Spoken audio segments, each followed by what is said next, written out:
बहुत समय पहले की बात है। एक हरे भरे फूलों और फलों से भरे घने जंगल में एक सुंदर तोता और एक प्यारी सी गिलहरी रहते थे। दोनों का घर पास पास था। तोते का घर ऊंचे आम के पेड़ की डाल पर और गिलहरी का घर उसी पेड़ की जड़ों के पास बना एक छोटे से खोखले तने में था। हर सुबह तोता मीठी आवाज में चहकता और गिलहरी उसके सुरों पर नाचती।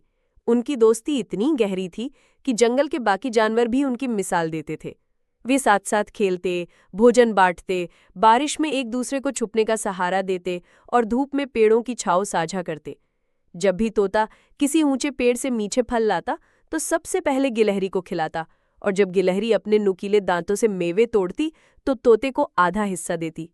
एक दूसरे के बिना उनका दिन अधूरा रहता। लेकिन इस प्यारी दोस्ती की असली परख तब हुई जब जंगल में एक भयानक घटना घटी। हुआ यूं कि एक दिन जंगल में इंसान आए जिन्होंने लकड़ियां काटनी शुरू कर दी। चिड़ियों और जानवरों का घर उजड़ने लगा। तोता डर गया कि कहीं उसका घोंसला टूट न जाए, और गिलहरी भी चिंतित थी कि उसके बच्चों को खतरा न हो जाए। उस रात वे दोनों साथ बैठे और उपाय सोचने लगे। गिलहरी बोली, मित्र, अगर हम सब जानवर मिलकर इंसानों को समझाएं तो शायद वे रुक जाए, लेकिन अगर नहीं माने तो हमें कोई और रास्ता ढूंढना होगा। तोते ने सहमति जताई और अगले दिन दोनों ने मिलकर जंगल के जानवरों की सभा बुलाई। शेर, हाथी, खरगोश, बंदर, मोर सब आए। तोता उड़कर ऊंचाई से बोला, दोस्तों, अगर हम सब एकजुट हो जाएं तो कोई भी हमारी दुनिया को नुकसान नहीं पहुंचा सकता। गिलहरी ने आगे कहा, सच्ची दोस्ती और मिलजुल कर रहने की ताकत सबसे बड़ी होती है।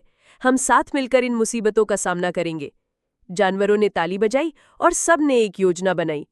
योजना ये थी कि जब इंसान आएंगे तो तोता अपने पंखों से आकाश भर देगा, बाकी चिड़िया भी साथ उड़ेंगी ताकि इंसान डरें, और गिलहरी अपने दोस्तों के साथ पेड़ों की जड़ों में छोटे छोटे छेद खोदकर पानी बहाने लगेगी, जिससे जमीन फिसलन भरी हो जाए।